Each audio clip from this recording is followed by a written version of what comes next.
Football Sunday Night Live. It's Chiefs breakdown during the season, but Sunday Night Live during the offseason. I know we can all take a breath now that the draft is over, but we're going to continue like we always do. This is Dan Harms. I'm Ryan Tracy. This is RGR Football. And we're just taking a breath, taking it all in at this point. And I know everybody's excited about all the years they were on the field. We're going to start with them here in a little bit. But this is just kind of our rundown of where we see the team. We'll get to some of your questions tonight for sure, but all of your questions will be answered tomorrow night on the Monday night stream.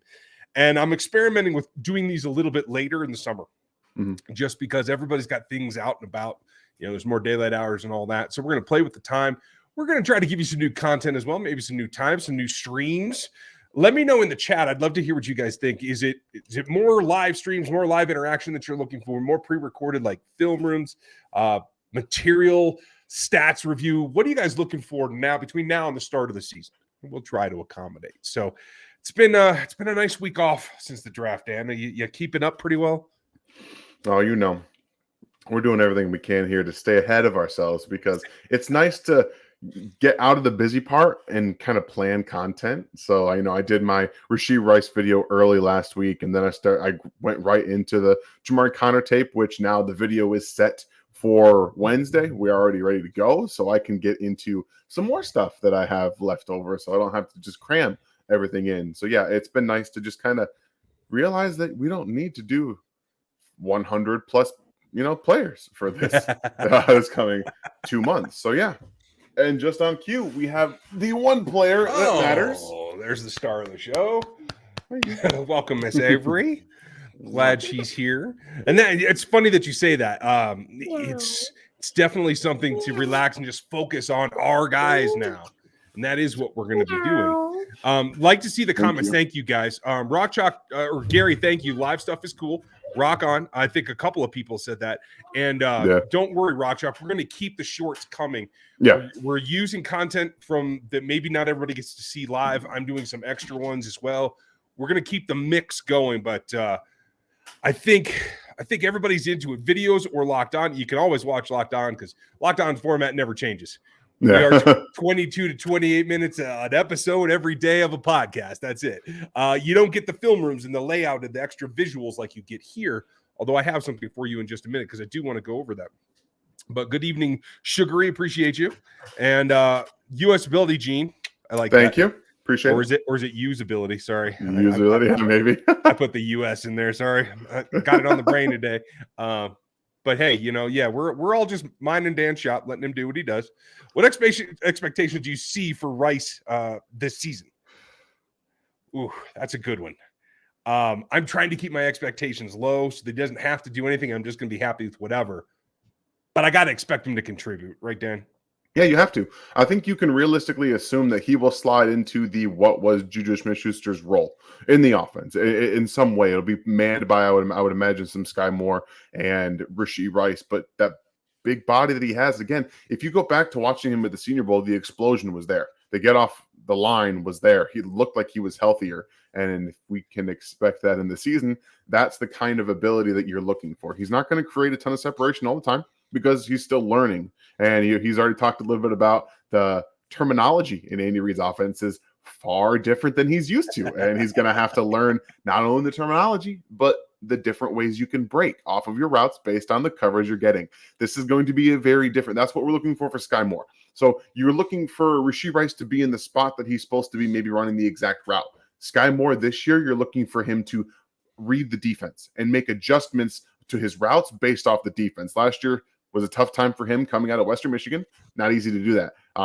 Same going to be for Rashee Rice coming out of SMU. It was very different. He ran a very limited route tree, and it's going to be more expanded in Kansas City. So don't expect too much from Rashee Rice. Just try to hope that he's able to make a play every now and then. Maybe they add some more 50-50 balls just to make him comfortable. The back shoulder throws, I think, will be his responsibility, as well as Kadarius Toney we've seen. So I don't want to get my hopes up, but again, the explosivity that we saw at the Senior Bowl, his testing numbers at the Combine do give you a peek into the upside that's there for the player, regardless of him being, a senior coming out of SMU. You are absolutely right. And I feel pretty good. I caught some flack across the country for ranking him as wide receiver 6. I had him and Jalen Hyatt tied, like they're that close. It's like 1/100th of a difference. And people were just telling me that I was way too high on him. Well, it turns out the Chiefs picked him right where I thought he should go. So I feel pretty good. At least I agree with them. Are we both out on a limb? Maybe a little bit, but I don't think so. I feel pretty confident in what I saw on film. There's a lot of people that had Cedric Tillman really high. We both liked him as well. Yeah. There's a couple of teams had him off the board. So everybody's got their own take. I don't think there's any really unjustification for where you have somebody. So I feel like right where he was at, what was it, 55? Yeah, that's second round pick. That makes sense to just be able to get into the flow, much like Sky Moore. We had a lot of patience for Sky, other than the kick return or the kick handling duties, right? Yeah. I don't think we're going to need as much patience for Rasheed. That's just my personal opinion. But we should have it on reserve, is my opinion. I think you have to with rookies, especially receivers in Andy Reid's offense. You have to just kind of put it in the back of your mind and hope, hope that he doesn't need the patience, but kind of understand that he's probably going to at some point. You're not going to get everything right out the gate. So just let it happen. Yeah.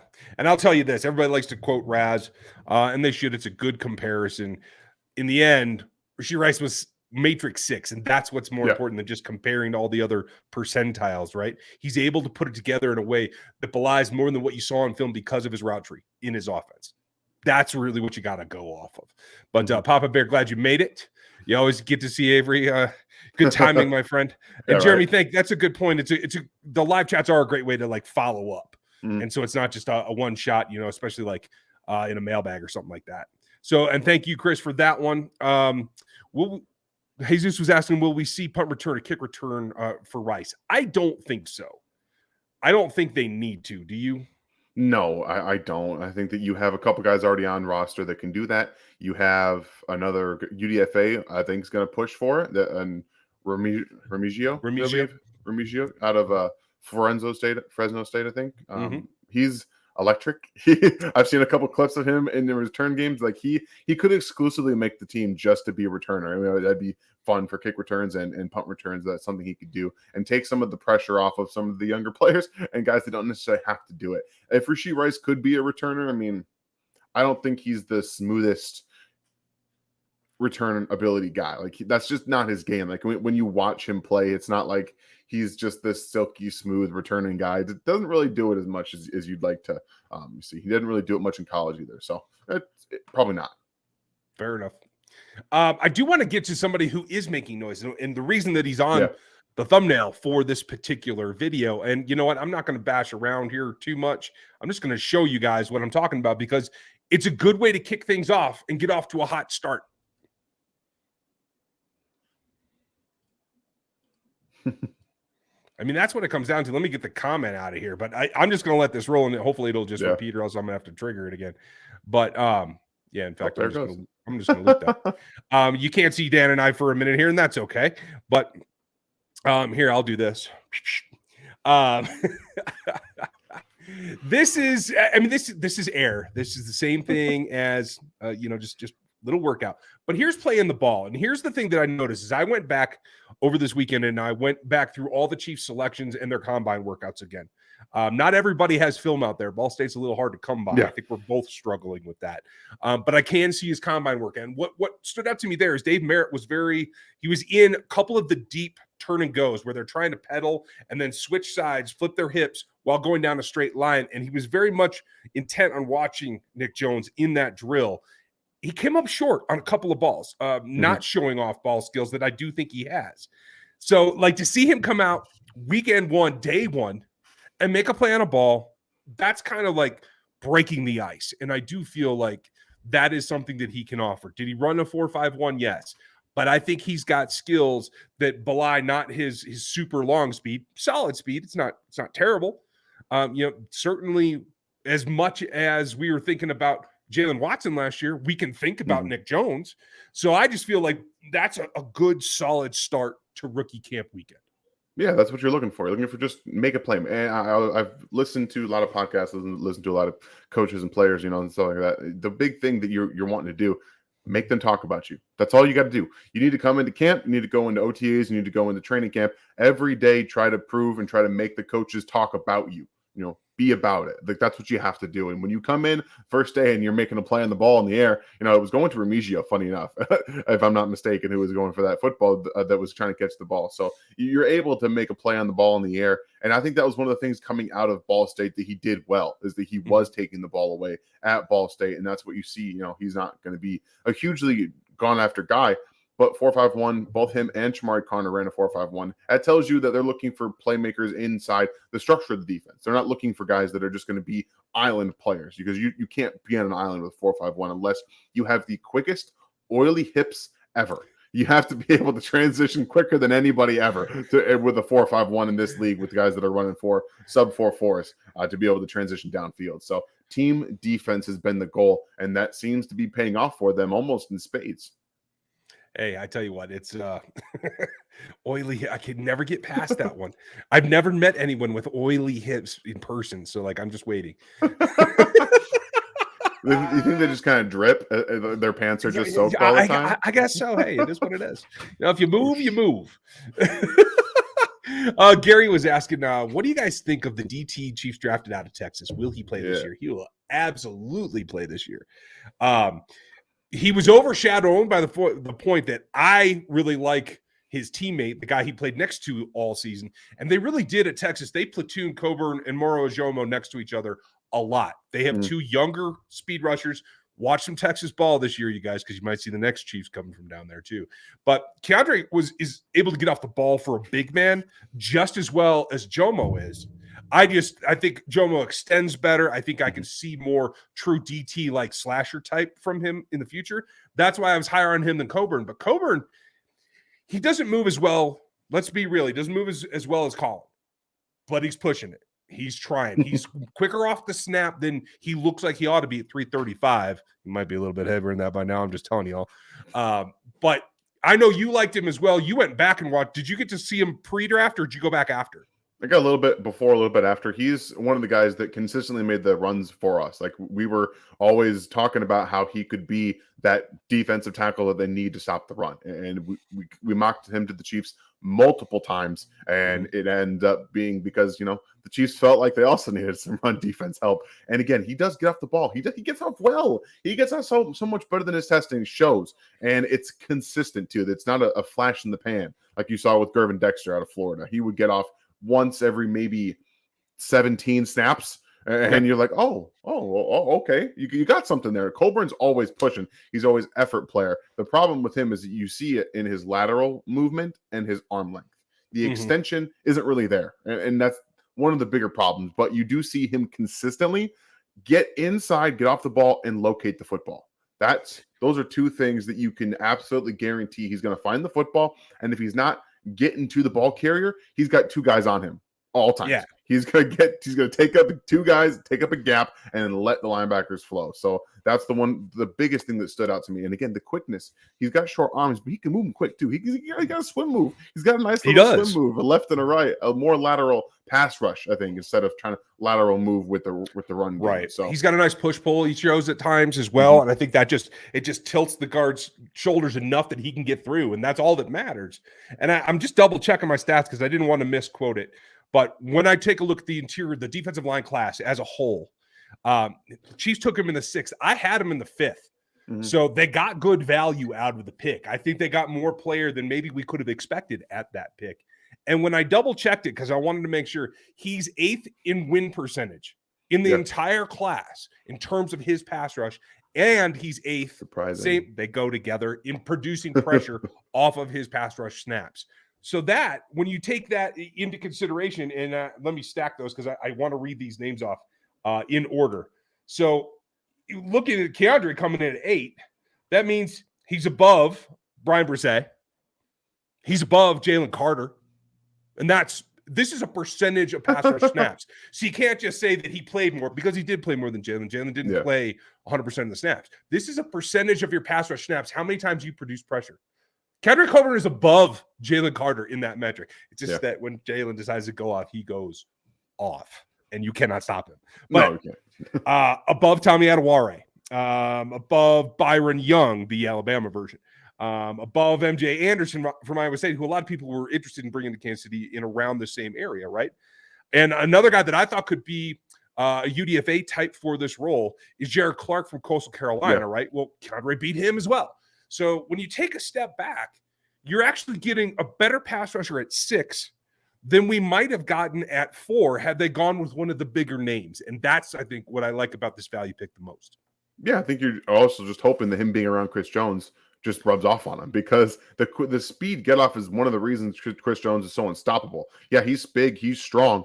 He gets off the ball better than almost any defensive tackle. Actually, better than any defensive tackle not named Aaron Donald. He's the best at getting off the ball and lining everything up. So you have a guy next to him learning and growing there. He's probably going to take over next year for Derek Nottie. I think that's kind of what this was. This was a look. We can get good value here in the 6th round, and we've been signing Derek Nottie to a one-year deal, because we haven't found that heir apparent to defensive tackle, nose tackle guy. And I think the Chiefs just found that.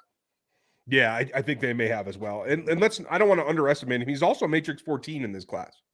Yeah, he's not a bad athlete. No, that's pretty good. I mean, it's not Colin Saunders.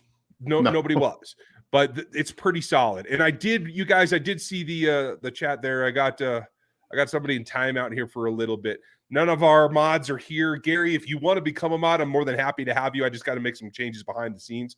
So shoot me a message and let me know. Hit it here in the chat if you would like.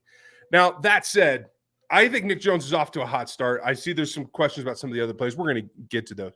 But I just want to take a step back. This is a guy that I think still has a role to play, even though they built out the room at corner last year, because I do think that there's things coming down the line that they're trying to prepare for. L'Jarius Sneed is going to get a giant contract. It's just whether the Chiefs can afford to make it from them or not. So, you got to hedge your bets as well. And so talent is talent is talent.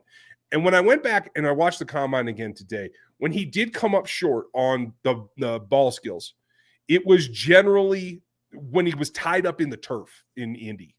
And it is a fast surface, but it also has a tendency to catch some guys. You see a lot of that rubber flying when they're trying to cut hard, and that was the situation a number of times. But he also made a number of nice grabs. So, I feel like this is something we can see from Nick Jones going forward, certainly in OTAs and camp, and let's see where it goes from there. The guy that I really want to see, we got questions about him coming up here in a minute, but thank you, Gary. Appreciate you. Adam, what's your expectation for this draft class, overall, Dan? What do you see?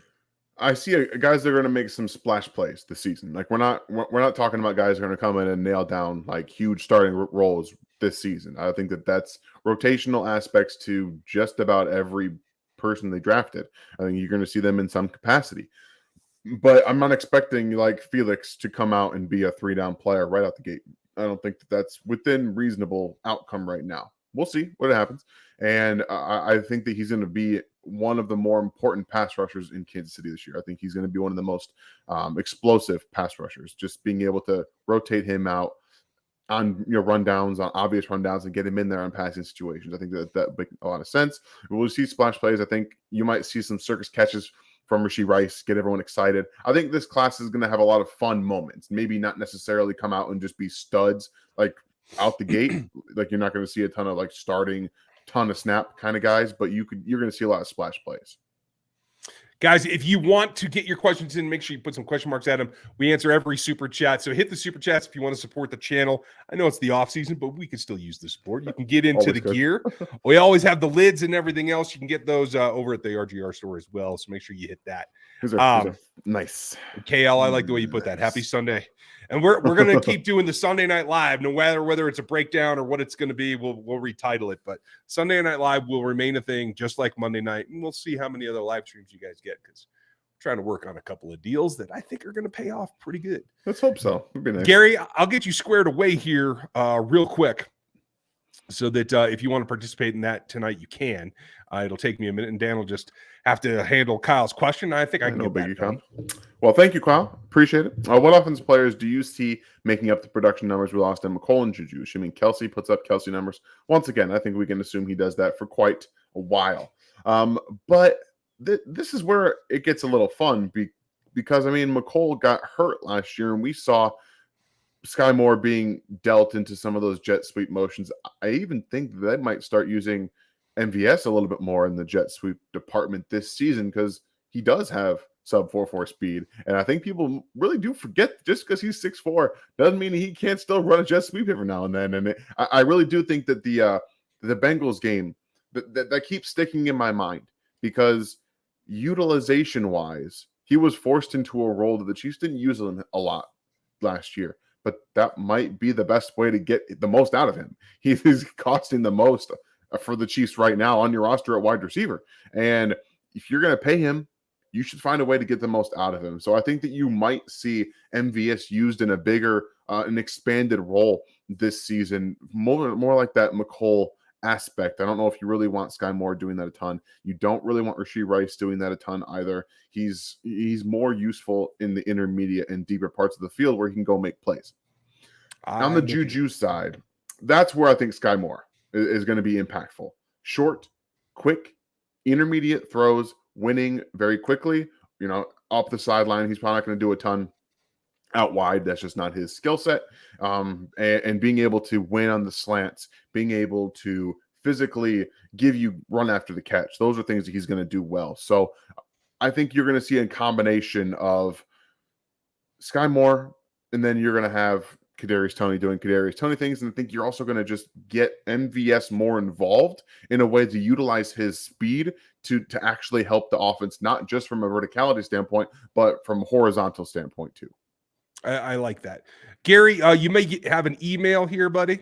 You might have to do something with that to accept it, but you should be squared away, pal. So appreciate that. For those of you who don't know, Gary Holland's been here since the dawn of RGR, like back when it was me and Gary and Cole, and that was about it. So give him his due. I appreciate you stepping in there, Gary. That's awesome.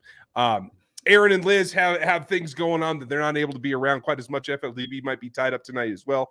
Never know what his schedule is going to look like. So cheers to adding to it. And I haven't seen Cole today, so we'll find out if Cole's around too. I'm sorry, didn't mean to click off a Kyle's question. But you finished that, and you're pretty comfortable with that. I didn't interrupt you, did I? No, you're good. Okay, good. Let's make sure. Sugary, who are the QBs at camp this weekend? It's Chris Coolion, Degenerate. Sorry, I said that wrong. I was not trying to insult the guy. That just slipped out there. And I cannot remember. It's Quentin, I wanted to say, is the third quarterback on the list this weekend. I think you're right. So I will pull that up here shortly, folks, just so I can show you the goods, because Mr. McMillan did a good job putting that out for us, and I do appreciate that. I just got to upload that real quick. And the funny thing is, like, you got to have rookie camp bodies. You got to have guys that you think you can bring in and can at least get the job done enough to move the ball around so you can evaluate everybody else. It's a required skill. And okay, here it is, but that sucks because you can't read anything off of that. So there went that plan. But you know what? I'm going to do something else. Okay. So that we can show it a little Figure easier. it out. Yeah, it's coming. Bear with me a moment, and I will share this. Oh, so folks, we're going to be experimenting also with some new screen shares and some ways to dress this thing up. You might see the streams look a little bit different here over the summer as we try to get squared away with what it could look like that's a little bit different than normal. So here is another one. So it is Todd Centeo, I believe is how it's pronounced, Connor DeGenhart, and Chris Coolion, who we've had in for a while. He's been on the practice squad, is really familiar with the process, the program, and I think should be a guy that really, what is he? Yeah, he's just got the 1 year from South Dakota State. He should be a shoe-in to be the guy that goes to camp with the Kansas City Chiefs. I don't think that's much of a question. It is Michelle and Blaine Gabbert ahead of him, but I do think he'll be the fourth camp QB. Do you see any reason that wouldn't happen to? No, I don't think so. I think that's the expectation they set and kind of how it's going to go. We'll see if they carry three quarterbacks on the roster this year for no reason. So, yeah, we will see. Jesus, will the Chiefs bring in Dunlop or any other veteran D in? That's a really good question. I do feel like Amenahue kind of fills that role. Like he's veteran enough that he can bring the younger guys around. But if Frank Clark or Carlos are just sitting around, don't want to go to camp, just a little bored, sure thing, man. Here's an incentive deal. We'll give you $1 million. Come on in. You don't got to do much except coach the young guys. I mean, who would say no?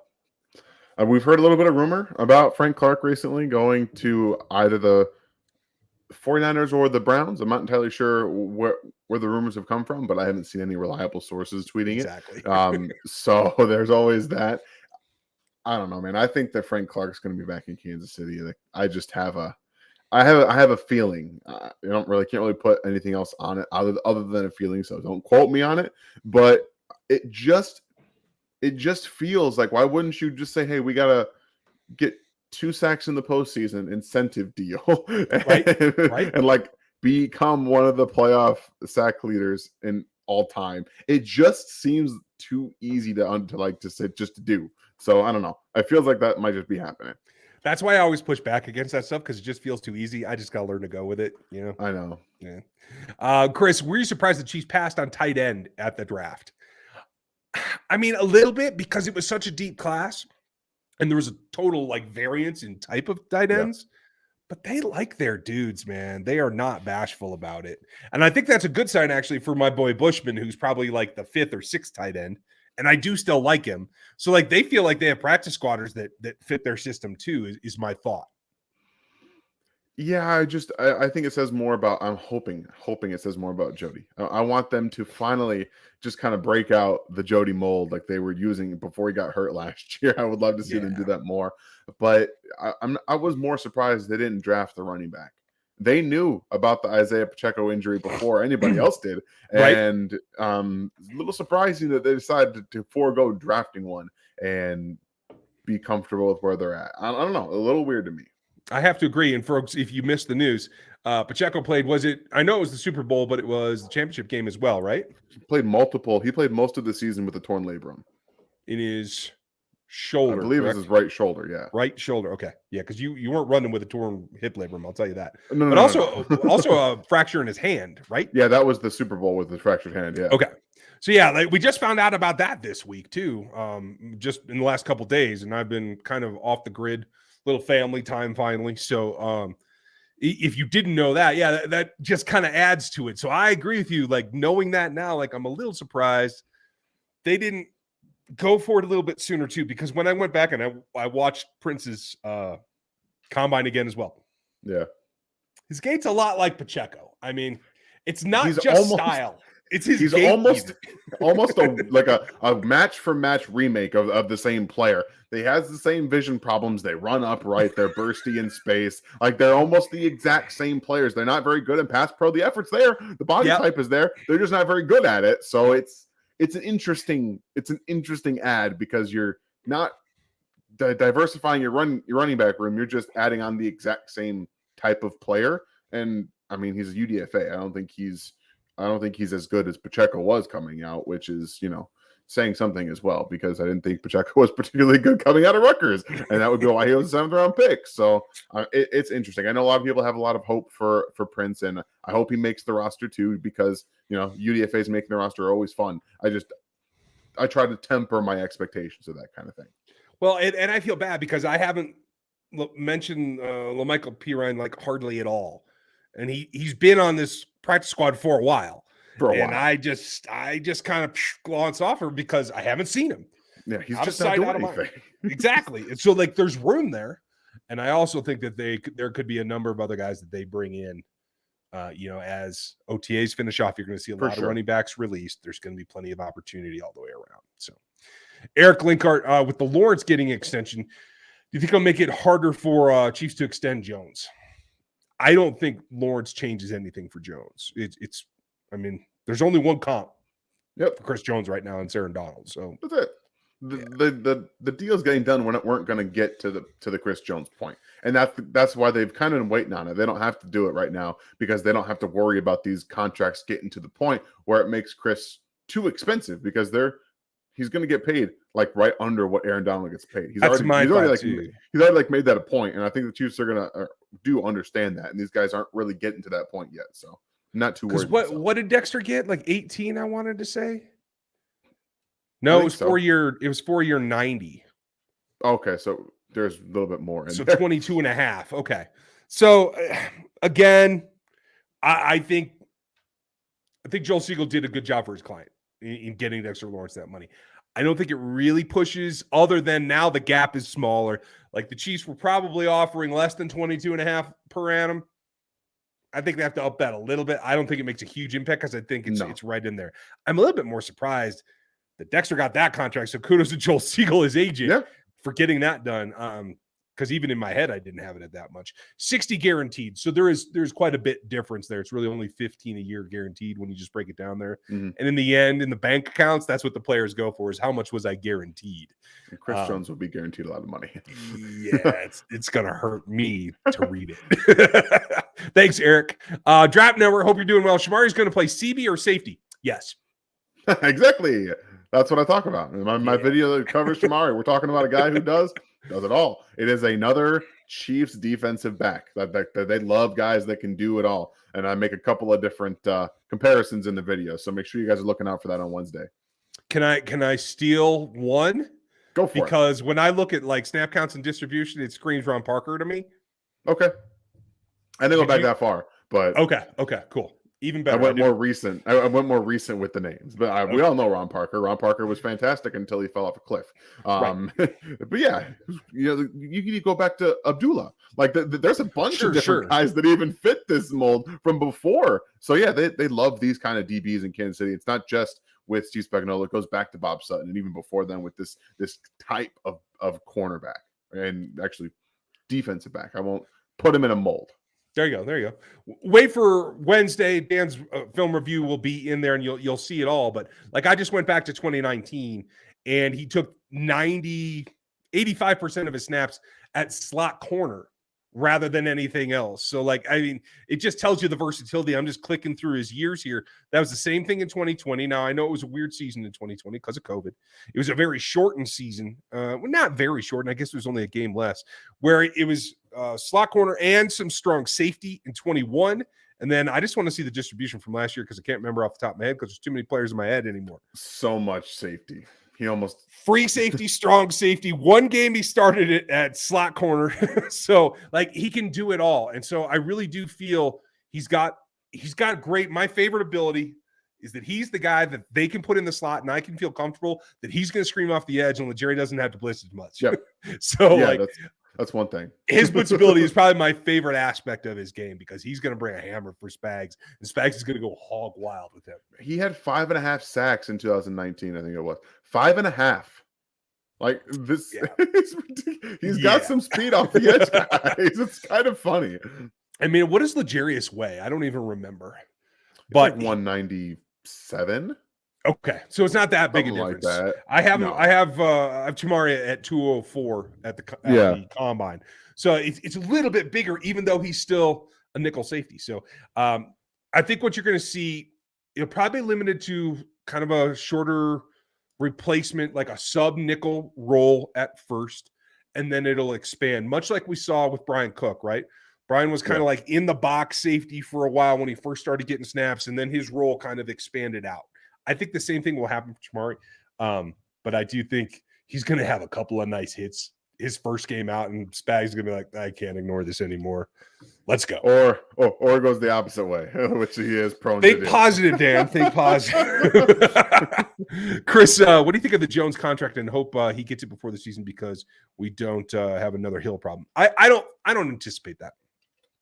But I do think Chris will sign his contract like from the time that he lands at KCI until he drives to St. Joe to report. Like it'll be that day is my thought. There's one big difference between the Hill situation and the Chris Jones situation is that offensively you have Andy Reid and Patrick Mahomes. You can facilitate the offense around Travis Kelce and other players, and they felt comfortable doing that and won a Super Bowl. You cannot facilitate the defense around guys that are not Chris Jones. Chris Jones is the focal point of the entire defense. He's the second best defensive tackle and like the fifth, maybe the second best defensive player in the NFL right now. Like we're talking about guys. You can make that argument. You can. The guys that change the dynamic of what offenses have to focus on. And as much as Tyreek Hill did that, Andy Reid and Patrick Mahomes changed the offense. So they felt comfortable saying, we're not going to overpay you, but they're going to it's not overpaying Chris Jones, excuse me. They're going to pay Chris Jones, I think, because he's worth every penny, and what he does will make everybody else better. I'm with you. Thank you, Chris. You got a lot of great questions. I know you have more coming up here. Don't worry about it. Chad, who do you think will have the biggest impact out of the rookie class this year? If you had asked me a week ago, it would have been Wanye because I thought he was in line to win that job. Now I have to think that it's Felix, anudiek-uzomah. I'm trying to pronounce his name as best I can, as many times as I can. Muscle memory. That's what I'm going for. But I agree. I don't think Felix should be playing on first down. Certainly not in the first half of the season. The bye week may be a big transition for him. Much like we saw, that's where it kicked in for George, right? And like things started to change in terms about how to get pressure, not just by having a motor, but by attacking what you see in front of you. I do feel like that's going to happen. But in the meantime, there's going to be third down snaps galore for Felix. I think Amenahue will go inside. I think that's probably the best way going forward. I think the guy that maybe loses out on snaps, unfortunately, for you Wolverine fans, is probably Mike Dana. I don't know. Mike's really reliable, so I don't know. I'd love to see a 5-man rush attack. That's just me. I would too. You know how I feel about that. So, but Chad, that's how I feel. Who do you think has the biggest impact here? So I'm going to go a little differently here because I think special teams last year were pretty bad. We're under the, for the first time in a long time, they had a lot of things that did not go their way. And I think that there's a really good chance that Nick Jones and Jamari Connor are very impactful on the special teams because they're going to be give it your all 100% of the time kind of players. And at Virginia Tech, that's something I talk about in my video.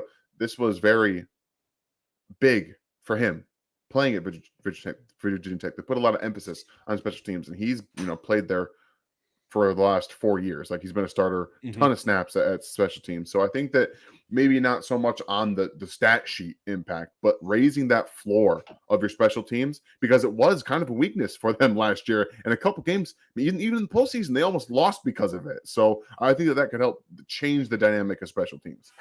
Well, and I think a couple of guys are very much on that. I think BJ Thompson is very aware he's got to play special teams.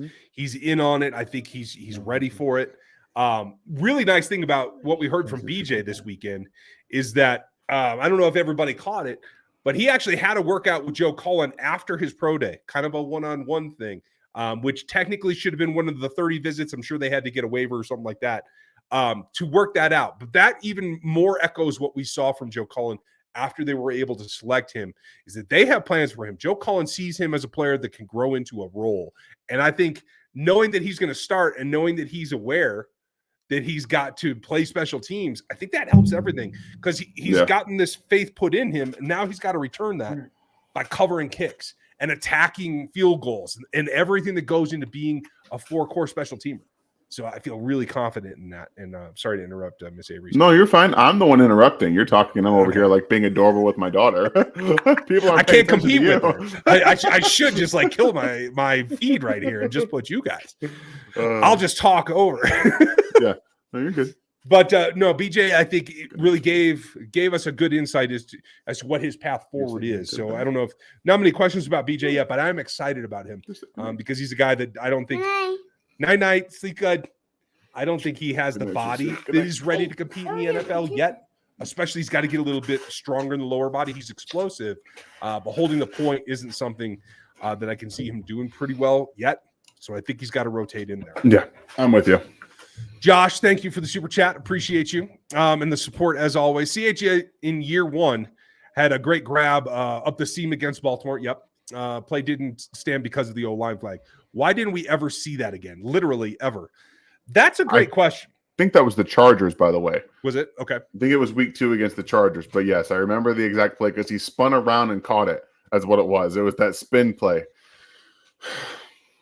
I got nothing. He should have been fed continually short passes like that. Angle routes in particular. I mean, everything that we saw Kadarius and Sky do in their little pivot routes in the Super Bowl. Yeah. Clyde can run those all day long. He did it at LSU and just ripped teams apart. They just never got to it. I don't know, Josh. This is a lot of people don't like Clyde. I understand. I get it. It makes me sad because there's a good player there somewhere with utilization wise. I think last year they got to it. He was more efficient. He wasn't being used a ton. He's probably more of a complementary piece right now. And that's fine. Agreed. You have Isaiah Pacheco to pound the rock. Clyde Edwards-Helaire needs to be used more in the passing game this season, much like he was to start the year last year. He was scoring touchdowns. He was efficient. He was doing everything you asked of him.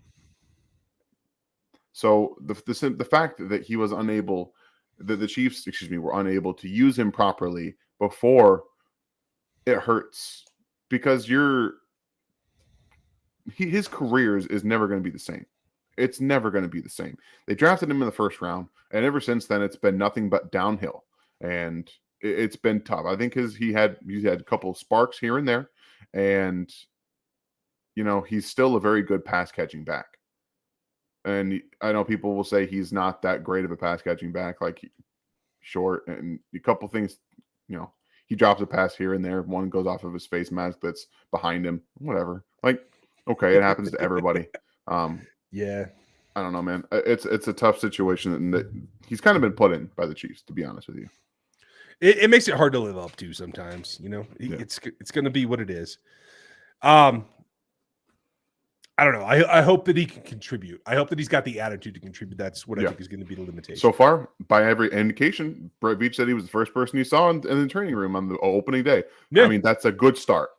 I agree. If he can keep that up, I think that's the basis. Yeah. Tactics. Hope you're doing good, dude. Do we have an answer for Juan being gone? Sort of. Everybody was very, very happy with Mike Edwards, the signing from Tampa Bay. And everybody likes to call him a ball hawk. I wouldn't go that far to say that. I'm trying to look. I mean, he did have 4 picks last year. Role. Okay. I think that would be the best way to use him, because 2 picks, 2 PBUs last year, though. Yeah. Like, I mean, their defense was atrocious last year. It was bad everywhere. Fair. He has been averaging. He had 4 picks the year before, 3 the year before that. So, but here's the thing. They tried to put him at free last year, and it didn't work. Mm-hmm. Some of his worst film and his worst grades were playing free. So that means that it's got to be Brian Cook. I don't think you trust Dion deep, especially solo, but even in 2 highs, I think it's Reed and Cook deep. I think Cook has shown he can do everything. And maybe if Cook isn't around the ball so much, maybe his head stays a little bit cooler. Brian, I want the best for you. Don't make stupid plays. I think this year he'll be a little more cool, calm, and collected. He's the second now. He's number 2. He's gonna have to bring a little bit more what's the word? Maturity to the position. Overrated. I have none. I'm aware of that. But Mike's going to be your drop-in robber type. And I do think Shamari could eventually become that as well. Yeah. Like, not being like just the slot nickel if used to do. Tyron would go from robber to nickel. He didn't really play the 2 deep as much because they still had Sorensen and they still thought that could happen. But it was that slot robber kind of thing. And I think that's what Shamari's role could become. Yeah. We'll see what Mike does. He's on a 1 year, I believe. So I don't think they're tied for very long. On a 1 year deal. So that's where I think they're going, tactics. Justin, hope you're doing well. Do you guys keep making left tackle a priority in next year's draft? I kind of do. Yeah. I could see them packaging multiple picks up to go get who they want. Agreed. I don't think they can get to the Penn State kid, Olu. They will not. They're not going to get to him or Alt. Both of them are going to be almost top 5, top 6 picks. That's kind of what I'm thinking. I wonder if they either have someone else that they're already eyeing, or if it is Alt, if they're not just going to pull out all the damn stuff. I don't think they will. I don't believe they will. I can't see them doing it because, again, it goes back to Mahomes. Yeah, you don't want him running around all the time, but they can figure out without sacrificing the farm, because we saw even if it's not a quarterback going up, it's going to cost you an arm and a leg, and they will not mortgage their future to do that. I think they're going to do what they can to make it work, whether that becomes trading for someone in season, in postseason, not postseason, but the off season. That is something I would look at before they would go up in the draft, in my opinion. Agreed. Yeah, I'm just I don't know. No? I'm cringy a little bit about how much they could put a package together if they really feel they need to. The problem is right now there's a ton of right tackles on this roster. And I was really happy. I thought Wanye showed his personality in his first presser this weekend. I thought he explained a few things. I'm glad that he's been running a lot. Creed and Trey have been like all over him about, hey, go get in shape. For a guy who pulled his hamstring at the combine, that's an important thing. Yeah. I had him lower than the Chiefs drafted him, but clearly we agreed the fact that he was a lower prospect that needs time to develop. If he can get in shape, that's a first step forward towards developing in a big way. So I've heard every theory under the sun about what's going on with Donovan Smith versus Jawan Taylor versus Wanye versus Lucas. I don't think there's a plan. I think they're just hoping somebody steps forward and takes both jobs. That's all that matters. Start the best two. Start them. It don't matter. Yeah, and I don't know how that's going to shake out. We're going to know here in the next few weeks, or at least get an inkling. So we'll hold on tight for that. Chris, what do you think of the draft class compared to last year's? The overall 2023 as a draft class was nowhere near as good as 2022 was. Like as a whole, everyone coming out of college was not as good. Yeah. I think there were probably 3 or 4 guys from 2022 who would have gone in the top 5 this year. Yeah. If you're just talking talent, the quarterbacks were better this year. That's really the only thing, and the tight ends. So I think the Chiefs did what they had to do. Am I super happy with it? No, I think they're disappointed as well. I think they had multiple plans go wrong in the first round, and they did the best they could following up after that. That's all you can do. I know a lot of people are calling Veach reaching for Felix, but at 31, if you can't get people to trade with you, either because they're sick of seeing you win championships or they're just demanding unrealistic value, there's nothing you can do. You got to take the best player on your board as you think can fit into your system, and that's what they did, and I'm good with that. I know the person you're talking about, and we will leave it at 38. That's all I'll say about that. Okay. He wasn't that much of a reach, but you do what you got to do. And I like Emery, and I don't care about using his name, but Christ, what are you doing? I respect Emery so much. I really do. Like he stood by that, and I'm just no. That makes it doesn't make sense. It does not make any sense. That doesn't jive with me. So respect him for putting out there and for sticking by his stuff, but I have some questions about the film that was watched when that went into his rankings. So yeah, Felix was a little bit of a reach because I had him as an early second round pick. I gotta tell you, I had one of my scout friends tell me that I was dumb for putting him 8th in this class. No, 7th. Sorry, 7th. And that I was underestimating him. At 38, I feel like I'm really, really justified in where I had Felix sitting. So I mean, I think that's yeah. There's a difference between valuing the player and what you're able to accomplish versus all the other GMs. And I do think that is a distinction we need to make.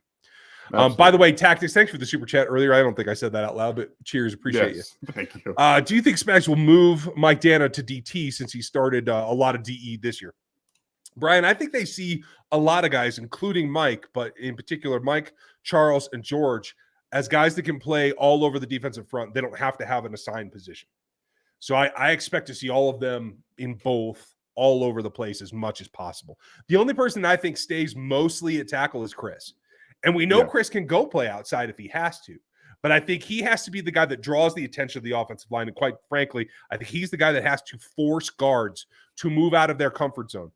Whether that means pulling them to the outside, trying to get doubles with tackles so that they have to make them more mobile, because you're going to see, I think, the ability to loop stunt more. And I think you can send more backers off of his backside. I think that's got to be a key in this year's configuration. Yeah, I'm with you there. Just make it work. Just get pressure. Do what you got to do to get pressure in. And I think that they're going to be better, a little bit more collectively focused on getting more pressure from the defensive ends, not always having to manufacture it by putting George Karlaftis in the middle or Mike Dana in the middle. They can do all those things, and I think Charles Omenihu was going to play next to Chris Jones on 90. I won't say 90. How about 75% of your pass rush situations? I think that's going to yield some excellent results with George Karlaftis and Felix anudiek-uzomah on the opposite side. That's just a lot of fun. I agree. I think that's going to be entertaining. Is the D-Hop possibility over? Jesus, it is for now. Until he's released, the Chiefs can't do anything really. It would still, even if he is released, he'd likely take the Chris Jones deal getting done first. I don't know what all the bluster is. It's total BS. Is Hops like, oh, I never wanted to get out of there. Bull, you wanted gone, and I don't blame you. Some baloney, man. Yeah, it's crazy. And I'm going to speed up now because I see that there's an icon that says there's a private chat, which means that I'm too slow. So I don't even need to read it. KL, thanks for the super chat. We appreciate you. For someone who doesn't know a lot about inside the building aspect, why would Justin Ross be inside the building but not participating in rookie camp? That is a good question because he was on IR, and I don't think he's come off of the IR list yet. So I don't think he's technically eligible.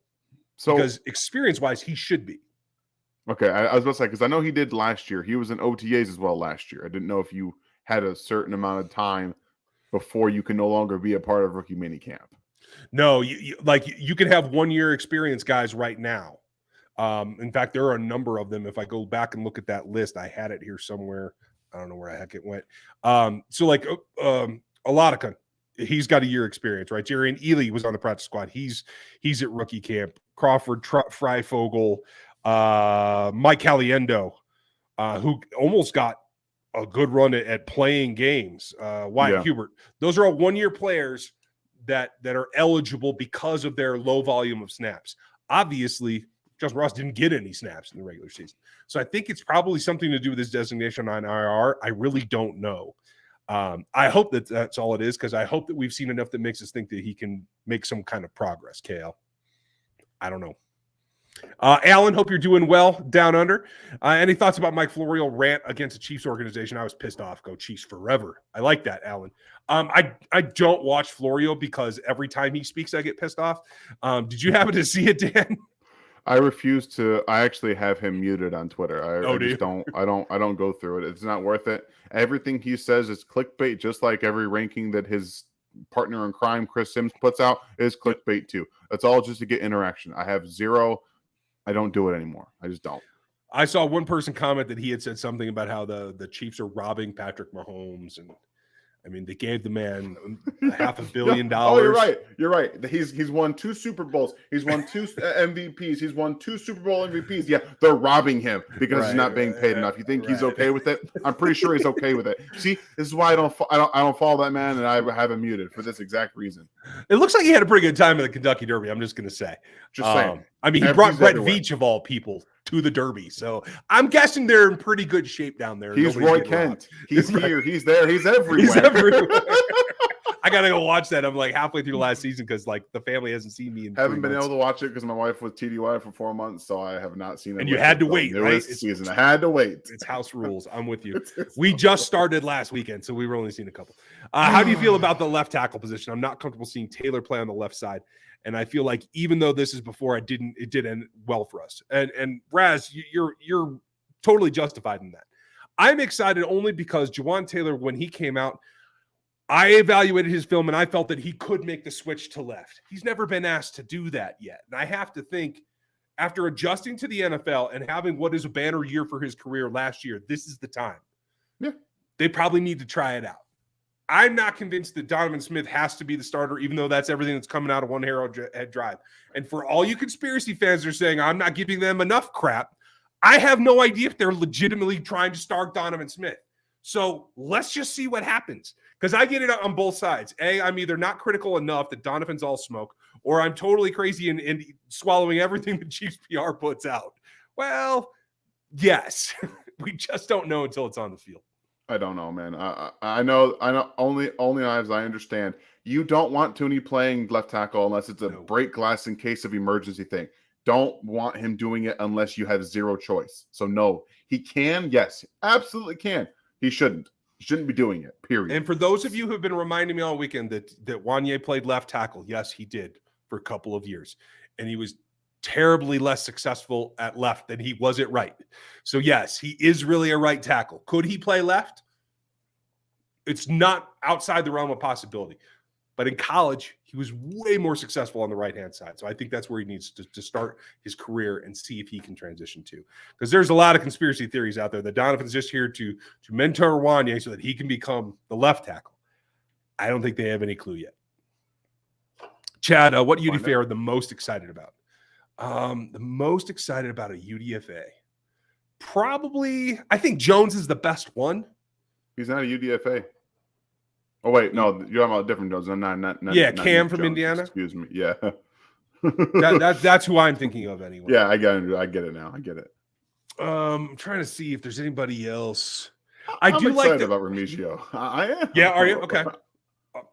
I love him taking the pressure off of people. And I do like the tackle from App State. I didn't get a ton of their film, but I did get one, and I liked what I saw. Clearly, that level of competition, you got a ways to go, but Hardy Anderson is his name. Okay. I hope that he gets to go to camp. That's where I'm at on him. Okay.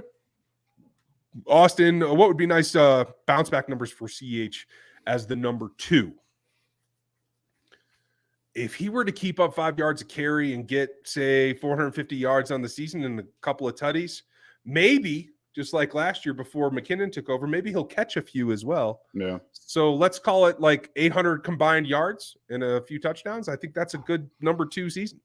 Yeah, I think, well, it's a contract year too, but we have to remember he's not coming back this year. And I think the Chiefs do a good job of trying to get guys in contract years the ability to earn more money. So I think we might end up seeing him used a little bit more in maybe just trying to get some of those touchdown numbers back up. Because again, at the end of the day, they're probably not signing him again, and they don't want him just to like not ever have his career chance again. So I think 750 to 800 yards collectively is a good number to shoot for. But anywhere from 500 to 700, I think is a good year for him staying healthy. Gotcha. I can get down with that. I'm just going to bring this up, you guys, so we can see it again. Because Mo, I'm just going off of what was released by the team. Because you can see here, Jaren Ely definitely is listed as one of the players at rookie camp. He's right here. In the middle of the running back group. So I don't know if maybe he didn't show up to practice. I didn't see anything about him not actually going, but he's definitely on the invite list. As you can see, they have a couple of names at running back there. And by the way, yes, there is a fullback in camp. Everybody rejoice. We knew. There's two. There's two. Well, yeah. The other guy's like 6'3". He's a tight end, basically. Like that's a fullback. Okay. All right. I haven't seen him, so I'll take your word for it. The other guy that I do think is an interesting tryout guy, not even a tryout guy, Freifogel. Yeah, exactly. I'm with you on Remigio. I love the kick return aspect of taking him away. And then there's Hardy, and Caliendo has to be, obviously he's got a year experience. I am not familiar with the kid from Minot State. All you Air Force guys might be more comfortable with that than I am. I just don't know him.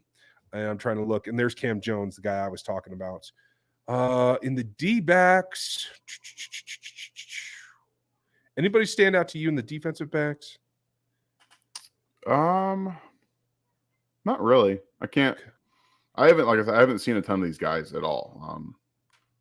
The kid from K-State is interesting to me, Eco. Okay. Boyedo. I think it's Boyedo. I'm not 100% on that, folks. You can massacre me for my pronunciations because I'm terrible at regular old average American names. So let's see. Where were we at?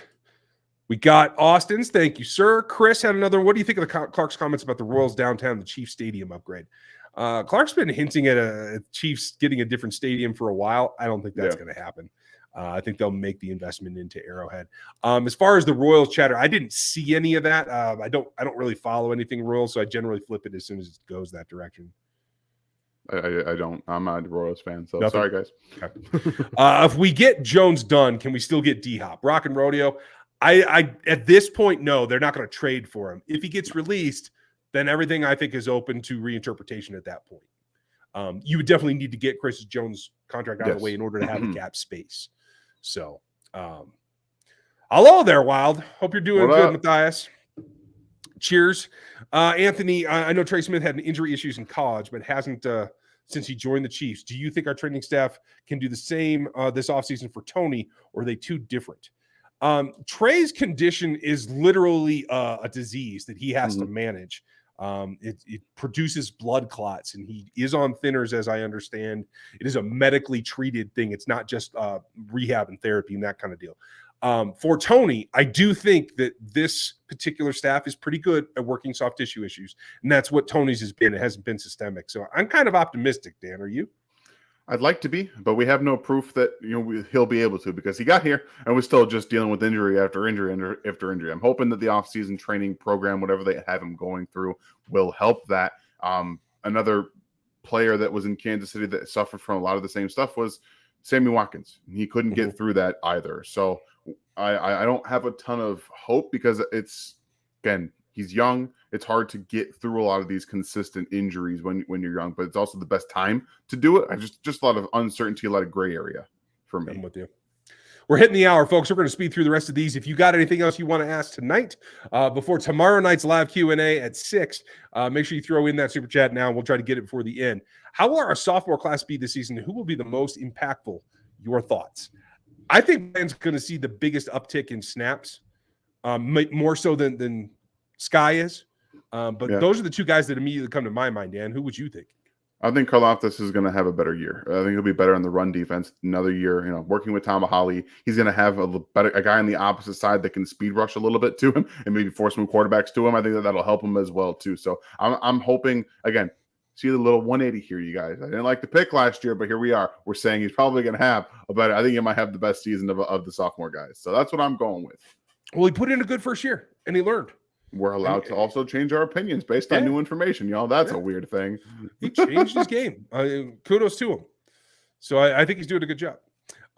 Who do you think Cullen will have more impact on D-line besides having Spags do mostly the play calls? Do you think Cullen will have more impact? I mean, I think he's already had a pretty sizable impact. I think in developing both Felix anudiek-Uzomah and BJ Thompson, I think he'll also get more out of Georgian in year 2. Maybe Mike Dana as well. And I'm really interested to see what he does with Menahue, who's just inside already. Cullen he's a leveler, man. He levels dudes up pretty much across the board. So I feel optimistic there. Yeah. Did it last year, and do it again this year. Let's see. Dion, where can you get those hats? You can get them in the RGR store, bro. They are both there. They're at this address right here. And there's a link in the description you can just click on. They are available right over there, and there's a couple others too. You got the where'd it go? I used to have. Get the Rogue Nation one as well. I like to keep those handy because you never know. You never know. You never know what I'm going to be doing. I could be talking out the side of my mouth. I think you guys are great. Thanks, Lewis. Appreciate you. Appreciate it. Love that you're both family guys along with football now. Cheers. It's definitely a balancing act right there. Yeah, that's very true. Do the Eagles improve their offense enough to match the Chiefs this season? That's the interesting part. I have the Eagles as one of my top 5 draft classes, and you can find those over on NFL 33 right now. In fact, that one is free. We're doing all of our grades on all the divisions here this coming week. You can get those, but you got to go subscribe. So if you guys would like to support us over there, please do. But I will say this about the Eagles draft class. It is not about offense. No. They took what? A backup quarterback and an offensive guard. I do think Steen is going to play guard for them. I don't think he's going to end up being a tackle. Guard, yeah. So, I mean, no, I don't think they really took their offense a step forward. I think they doubled down on getting older on defense, and so they've probably shored that up, but there's a gap here. So, like, in terms of output, they stayed right up there talent-wise, but I think in terms of output, I think they're going to drop a little bit on defense. I think it was very obvious. They needed to find a way to stop Patrick Mahomes. They couldn't get any sacks. They said, okay, we're going to take 2 defensive tackles or 2 defensive linemen with our first 2 picks. And we're going to say, we're going to get back to the Super Bowl and we got to play and we got to stop Patrick Mahomes. That's what it was all about to me. The offense was already on that level. They were excellent. They were excellent. And you guys are going to be reminded when they piss me off again, because yes, they took a bunch of my guys, including Nolan Smith, but they went and they got Morrow, Keandre's teammate that I wanted in like the 5th. They took him in the 7th. They got ultra quality. I'm just mad. I'm going to try to let it go. But yes, I do think it is going to be Eagles Chiefs again in the Super Bowl. I'm just going to tell you now. I got a couple months till I got to make that prediction, but that's going to be my prediction. Ocean, you mentioned tackles. What do you think what do you look for in live games to evaluate tackles? I would love to learn more about the evaluation process. I'm getting more into college. Thank you, Ryan and Dan. Well, thank you. Number one thing that I look for is where do you let the defensive end make contact with you? Have you dropped enough at either a 45 or a vertical set that your arm length is now combative with a guy that is able to be pushed around the side or gives your quarterback somewhere to step up into? Because if you get beat initially, if your punch sucks and you miss at the line of scrimmage, you're hosed and your quarterback gets killed because of it. So that's the number one thing that I watch is where your feet go. Yeah. For me, it's this. All about the hand placement. If you watch tackle and his hands are on the shoulder pads and they're late, he is going to get, that's like the biggest thing for me. If it's constant hands on the shoulder pads and if they're late, if they are the secondary movement, say the defensive end is the one making the contact and you're always seeing his hands late, those are bad signs. He's late and they're poor placement, which means that he's going to get ragdolled in the NFL or he's just going to be a guard. There's the alternative. Move inside, shut up. Thanks, Ocean. Alan, which of our linebackers will be watching over their shoulders this season? It's Willie. Drew Tranquil's here to play pass downs. That's what he's for. Could he be a nickel linebacker where Willie and Nick are still on the field and he's really like a big safety? It's possible. Yes. He can run like a safety. Mm-hmm. But the guy that you're watching is Willie. The guy who's losing snaps to Drew Tranquil is Willie. And I hate it. I hate it. But I mean, that shows you how they feel about his what he's done. Yeah. Not gotten better. Yeah. And I've seen improvement. It hasn't been consistent enough, and he certainly hasn't become the dominant guy that I think he can. And if you guys remember how everyone laughed at me when I said Willie Gay is going to end up being a better player than Isaiah Simmons, well, Isaiah was a first-round pick, didn't get his fifth year picked up because he ain't doing jack either. So this linebacker class in the 20 draft was bad. Just what it is. Rashid Rice is a diamond in the rough, eh? I feel like he will be great. I agree with you. I think he has the possibility to be great. I hope so. I'd love to see that. I see Diggs' potential in his game. I don't. That's just me. Now, I mean that level, not replicating his game. I think he can be that good. I don't think he can. He's not a Randy Moss. He's not a Tyreek. I don't even think he's a D-Hop, but I do think he can get Stephon Diggs, which I think is like 10-ish in the league. Well, Stephon Diggs has been one of the best route runners in the NFL for a long time. I don't think Rashid Rice can do that. I just don't see him leveling to the point where he can run routes and just break guys off all the time. I don't see that. I'm sorry. I really don't, guys. And that's not trying to dog on him. I just think that his best attributes are winning the football. I think he's a better route runner than you are, and that's perfectly fine. Either way. You guys there, we disagreed. Everybody's been asking for us to disagree. There you go. Mr. Abdunazarov, I'm sorry. I am terrible at Slavic pronunciation, so I apologize to you right now. If Jones is injured, who do you guys have? We got guys who are below average DTs.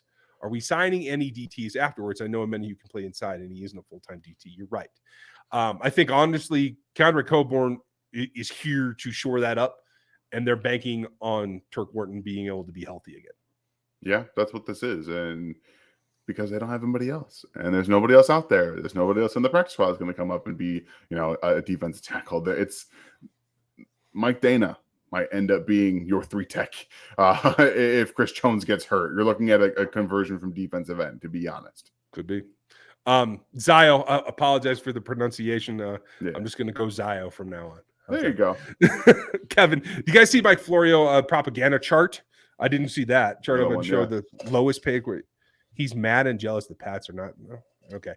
Kevin, thanks for explaining that. I hadn't seen it, but I appreciate the backfill there because I had no idea.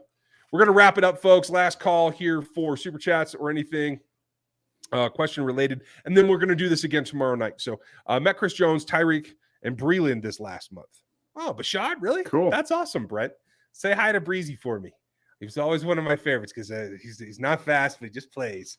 He don't care. He does not care. Yeah. With all wide receiver positions, how do you see Sky's best option? I'm guessing. I'm just going to take this as how do we see getting this guy's best production out this year. Okay. I hope that's what you intended, Brenda. But I do think that the best way to use him is in the slot. Funny how the Chiefs have a lot of slot receivers. They just seem to always do that. But he's going to be probably best out of the slot, winning quickly, short, intermediate routes, doing the best he can to get open quickly. And then, he's more of a physical yak player. He's not a huge make a man miss. He has some of that potential to him with some of the slower defensive players, but he's going to be best winning quickly, getting the ball in his hands and letting him work that way. He's not a deep down the field guy. He's just not that guy. I'm with you. Gary asked, do you see any of the top 4 quarterbacks that were drafted not going to be worth where they were drafted at? I have serious concerns for Chris Ballard with Anthony Richardson. I am not convinced that he can become a franchise quarterback. I think he can do well enough if you put the right offensive around him to come close to what Lamar did. But Lamar, outside of one MVP season, has he been a quarterback that has gotten you anywhere? Have they supported him? Fair. They've run a group through there, but that's exactly. I see him more like Lamar than anyone else. That he is dependent on what they put around him, and if that doesn't pay off for Chris Ballard, he's out of a job. I think Shane Steichen is the biggest thing here. I do believe that Anthony Richardson can be a franchise quarterback because the offense that Shane Steichen is going to put around him is exactly what Jalen Hurts has been running in Philadelphia for years. And I think that's the perfect system for Anthony Richardson to be a franchise quarterback in. And it's the least risky, too. That gives him a floor that he can use his God-given talents. The guy that I'm even less optimistic on is Levis. I just don't see his decision-making getting improved. I don't buy it. Will Levis will not be starting for the Tennessee Titans next year. I think they're going to draft a quarterback next year again after they traded up for Will Levis this year. Yeah, and forgot all about Malik Willis of all things. Yeah. So this is 3 straight years probably. Titans fans feel bad for Titans fans. Yeah, they got a rough go here. Do you think that running back Prince makes camp? He ran a 4.41. Yes, he'll be in camp. He'll definitely be in camp. Will he make the 53? Outside-ish chance, but without a fullback, I think he's got a better chance. Yeah, it's not guaranteed though. So no, I lean no. I think they're going to probably either carry another wide receiver and or tight end. But you never know with the injury history with the 3 running backs they have already. I don't know, man. You never really know. Doug, let's get a fullback on the 53. Ryan, let's go. Yes, Doug, I'm totally with you. I have no idea who it could be, but I want one. That's going to wrap it. Make Matt Bushman the fullback. Oh, no, he's not that quick. I like him, but I don't like him that much. Oh, KL, you got the last one in. Last question of the night here, folks. My obligated last-second question, biggest surprise of the season. What's your dark horse candidate for offensive and defensive player, not Pat or Chris Jones? Okay. I think my biggest surprise is they're going to my biggest surprise is that they're going to be second in the NFL in sacks this year. I think that they can get to that point with everything that we saw last year, the growth of their defense, and I do think that Felix adds more pass rush acumen to them. They were a surprise, I think, last year with how many sacks they had, but I think they'll be even better this next year. A dark horse candidate for offensive player is Creed Humphrey. Because outside of Travis Kelce and Patrick Mahomes, no one's winning that award, in my opinion. And the dark horse would be a guy who maybe makes an all-pro team, first-team all-pro for the first time. I think Creed Humphrey has a chance to do that. And defensive player, dark horse is Trent McDuffie. I think you could see the gears turning last year. He got his hands on a couple of balls, and he was like, I need to get those. I think he does it this year. Damn it. I was going to take that. McDuffie was mine, as is Tony for me. I think they're just going to force feed him, and I don't blame them a bit. So if I have to pick 2 other guys, it will likely be Sky and why not Amenahue? There you go. Okay. I like it. Who knows? We'll see what happens. You can all yell at me later. Gary, thank you for pointing this out, and thank you for supporting us, folks. We do appreciate you. Alan, hope you're doing well. Thanks for being on here as well. Alva, glad you see it that way. We're going to keep spreading it around, and we are going to enjoy our family time here over the summer. Absolutely. But we're not abandoning you in any way. We'll be here all week long, every day, every week. So don't worry about it, and you'll have some more shorts and some long-form stuff and some stuff in between, just like always. So, for a Sunday night, for Dan Harms, for me, and for all of you, have a great Monday. We'll be back with you at 6 tomorrow night for Q&A. Have a great one. We'll talk to you then.